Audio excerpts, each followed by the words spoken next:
So, I get home one evening after what felt like the longest day ever, and the second I step inside the apartment, I'm hit with this wave of just chaos. The living room looks like a tornado hit it. Cushions tossed everywhere, empty food containers spilled across the coffee table, and, there's this strange sticky stuff smeared on the wall. I blink a few times because, honestly, it didn't seem real. And then I realize Lisa's nowhere to be found. Now, if you don't know Lisa, this might sound weird. But the moment I locked eyes with that empty living room, something inside me froze. Because here I am, standing in the middle of a mess that screamed nightmare, and all I could think was, how did I end up sharing a lease with Lisa? Why did I even think this was a good idea? You know when you make a decision and it feels like one little step snowballs into a landslide? Yeah, this was exactly that. I'd just signed this lease with her. One of those it'll be fine moments where your brain ignores every red flag because, hey, cheap rent and a cool roommate sound great. Except this was anything but cool. And as I picked my way through shattered glass and questionable stains, I kept asking myself, half joking, half panicked, did I accidentally sign up to live in a reality show called Roommate from Hell? Because honestly, the livid mess wasn't even the worst part. Lisa being MIA felt like the last straw. No texts, no calls, just radio silence. I mean, before this night hit, I thought a roommate was just someone to split bills with. But now, I'm wondering if I unknowingly signed up for a full-on disaster zone. How does a perfectly normal Monday afternoon turn into this? I'll admit that question haunted me more than I'd like to admit as I stood there, overwhelmed and trying not to lose it. And then, as if my brain wasn't already spinning, I remember my phone buzzing. It was Jake, my best friend, checking in. Because, believe me, if anyone was going to have advice on how to survive this mess, it was Jake. But even he couldn't have prepared me for the storm I was stepping into by merely deciding to room with Lisa. At that moment, with the wreckage of what used to be a livable apartment staring at me, it hit me. This wasn't going to be just a one-time mess. I had somehow, unknowingly, made the biggest mistake of my living situation life. And I had no clue just how bad it was going to get. Lisa seemed like the kind of person you'd want around for a wild night out. Someone who could turn a dull Friday into an adventure with nothing but a quirky smile and some half-baked plan. When we first met, she had this unpredictable energy that was, honestly, kind of magnetic. She'd show up with these wild stories about her weekend escapades, often ending up in the kind of trouble you'd usually avoid just for the entertainment value. I remember thinking, okay, this might be fun, even if fun came with the disclaimer some assembly required. The apartment itself was a tiny box in the middle of the city, a little overpriced for what it was, but splitting the rent with Lisa made it doable. We had the usual setup, my bedroom on one side, hers on the other, and a shared living room that was supposed to be neutral ground. I figured since I worked odd hours and Lisa was always out doing God knows what, we'd barely cross paths. Ideal, right? Affordable and low-key. But yeah, it wasn't quite turning out like that. It started with small things. Little weird quirks here and there that, in hindsight, were sorta early warning signs. Like, Lisa had this habit of leaving the front door wide open whenever she got home late, sometimes for hours, because she'd forgotten her keys, which was surprisingly often. And then there was the time I found her mixing up the recycling bins like she was performing some kind of protest against environmental order, which left me scrambling to clear the mess before our landlord made a house call. Then the strange odors. I mean, there's apartment smelly, and then there's this unidentifiable, stubborn funk that no amount of Febreze seemed to combat. Turns out it was a monstrous collection of mystery food containers piling up in her bedroom. When I asked about it, Lisa shrugged and said, I'm experimenting with biodecay. That's when I first realized my idea of quirky and fun might need a serious recalibration. Oh, and you know how you'd think when someone signs a lease, they'd at least make a routine for rent payments? Well, Lisa had this perfectly creative excuse for every month. Lost paycheck, double-booked bills, the bank mixed up my account, or my favorite, I was abducted by aliens and couldn't get to an ATM. Funny, right? Except my name was still on the lease too, so when the rent deadline came and went, you can bet Mr. Green was not amused. Speaking of Mr. Green, he's this gruff, no-nonsense landlord who doesn't tolerate nonsense. Picture that guy in your head who answers phone calls with a suspicious grunt and who probably moonlights as a debt collector on the weekends. He'd already sent us a firm letter warning about the next late payment leading to penalties or worse. That was the stick hanging over my head constantly. So here's the kicker. I'm stuck trying to keep everything afloat, paying my half on time, cleaning up after who knows what, and tiptoeing around the ticking time bomb that was Lisa's chaos. No pressure, right? Early oddities soon mutated into full-blown head-scratchers. For instance, there was the time I woke up to find all my clean laundry had somehow been turned into a science experiment, streaked with some weird chemical-looking stuff and smelling faintly of, was that motor oil? Lisa casually admitted she'd used my clothes for her new art project. Art, apparently, involved sacrifice, and my patience wasn't part of the design. One night, I found her mid-dance alone in the living room waving a spatula around like a sword. When I asked what on earth she was doing, she looked at me like I'd missed the obvious. Preparing for the annual kitchen battle royale, she said. That might have been fun to laugh at, except the spatula soon collided with a stack of my carefully balanced books, and those books came crashing down like dominoes. I was starting to realize that living with Lisa was less about sharing space and more about surviving a circus. But despite all that, there was something weirdly compelling about her. I mean, she wasn't trying to be difficult on purpose. She had her chaos, and I guess it was a part of who she was. Still, I had to admit, quirky and fun was starting to wear really thin after a couple of weeks spent tiptoeing around what could explode next. Rent, water, electricity bills don't care about good vibes or artistic kitchen battles. I had this looming pressure to stay on top of everything, or it'd all come crashing down. It felt like walking a tightrope over a pit of fire, with Lisa occasionally throwing some lit matches my way.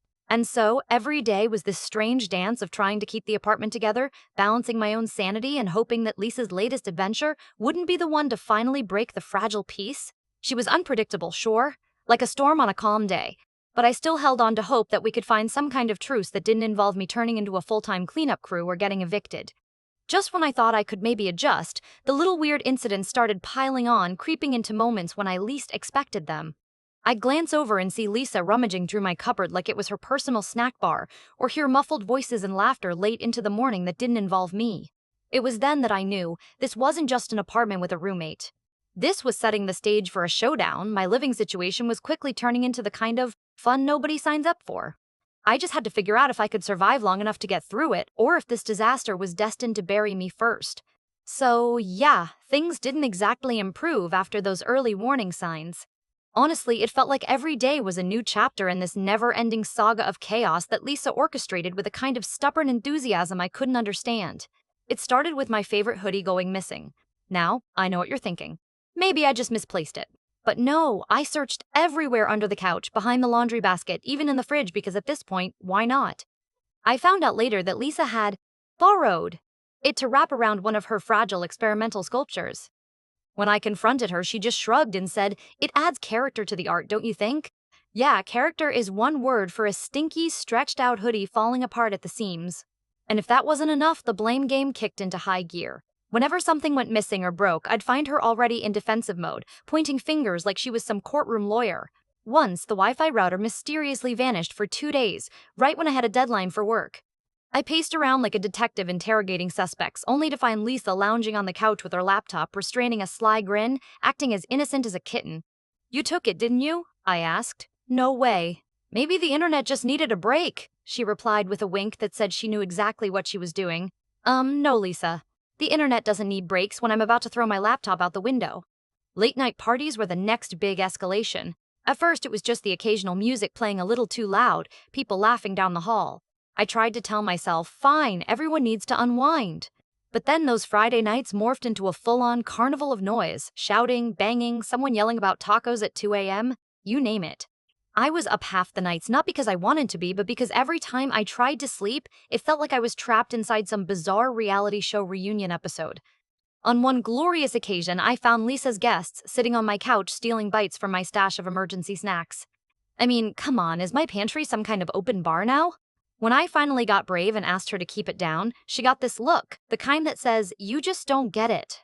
"Relax," she said. "It's just a little fun. You need to live a little." I wanted to live a little too, but maybe not on a broken sleep schedule and with a next-day migraine as a souvenir. The tension between us started simmering until it felt like the air in the apartment was thick enough to cut with a knife. We had confrontations, loud, messy, and exhausting.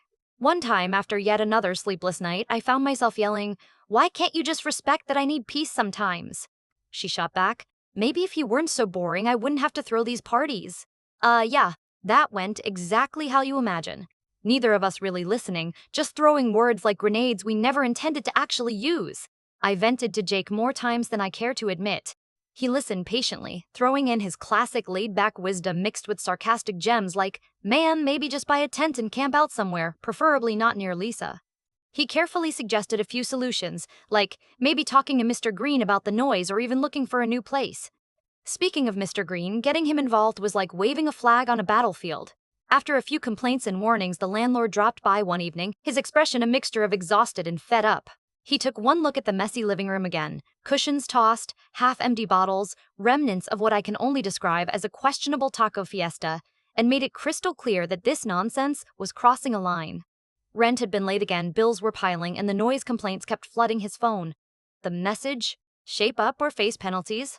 I thought things would finally calm down, but instead, Lisa spun this into some kind of negotiation tactic. She came to me with an outrageous demand. If you want me to stop throwing parties, you have to cover the extra utility bills because my friends use way more water and electricity. As if it was suddenly my problem that her crew was running the place like a nightclub. I stared at her and the words echoed in my head. Cover more bills? For her mess? That was the last straw. The whole situation felt like it was spiraling too fast, and I was running out of steam trying to keep this sinking ship afloat. And there it was. The kind of ultimatum that could have wrecked everything, right after Mr. Green's warning. I was stuck wondering if this was the moment my nightmare roommate saga would finally tip over. After Lisa threw that demand at me to cover her extra utility costs if I wanted peace, something inside just snapped. I realized I'd been playing her game too long, trying to keep the peace, hoping things would magically get better. Spoiler alert, they didn't. So, I sat down and wrote out a plan. Not a drastic one, but a plan nonetheless. First, I texted Jake late one night, laying out the whole mess with some raw honesty. You know what's worse than living with chaos? I wrote, feeling powerless to change it. Jake, true to form, replied with some much-needed sarcasm. Sounds like you need a wrestling match with her. Or maybe a bomb disposal suit. Laughing to myself, I decided to take the bomb disposal route. Calm, calculated, minimal collateral damage. The first step was confronting Lisa again, but this time with firmer boundaries. No more, maybe if you weren't so boring, excuses or you need to live a little, lines. When I told her she needed to either pay her share on time and respect some ground rules or face consequences, the look she gave me was equal parts disbelief and defiance. She sputtered some excuse about how she was different, not like other people, how she needed freedom to express herself. Like that, sure. But freedom didn't mean turning the apartment into a free-for-all or dragging me down with unpaid bills and sleepless nights. I reminded her, Mr. Green was no joke, late rent meant penalties, and if that happened twice, eviction was on the table. I could handle a messy living room, sure, but being on the hook for all the rent wasn't a hill I wanted to die on. That hit her harder than anything I'd said before. Suddenly, I saw cracks in the armor of chaos she'd built so meticulously. After that conversation, things began to shift, slowly but noticeably. She stopped leaving the door wide open, finally. Started actually putting the trash out with me and even paid her rent share on time for the next 2 months. The parties didn't vanish overnight, but they became less frequent and far quieter. Not that I missed the taco-themed brawls at 2 a.m., to be honest. The big turning point came when Mr. Cunningham as her hand around. Green showed up unexpectedly one afternoon, not with the usual scowl, but with a nod and a reminder that he was here to help keep things running smoothly. He said, "Look, I don't want to be the bad guy, but I do expect the rules to be respected." That wasn't news, but it was a subtle way of saying, "I'm watching." Lisa actually thanked me later for talking to him. Her exact words, "Maybe I needed someone to put the fear of Green in me." Yeah, some comfort, huh? Living with Lisa didn't suddenly turn into a fairy tale, but the worst of the chaos faded into the background noise of shared living. We found a rhythm where I could work in peace, and she could have her bursts of creative nonsense just without hijacking my sanity or budget. Looking back, it taught me a few things. Trust is fragile, and you gotta set boundaries early because people will stretch the limits if you let them. Standing up for yourself isn't about being mean, sometimes, it's about survival. And hey, sometimes fun has a time and place, which is definitely not my living room at midnight when I have to be up at 6 a.m. Would I room with someone like Lisa again? Honestly, that's a tough one. The attraction of cheap rent and a fun roommate is a tempting myth that's hard to shake. But now, I probably think twice and make sure boundaries are crystal clear from day one. And maybe keep a lock on my favorite hoodie. What about you? Ever had a roommate situation that made you question basic life choices?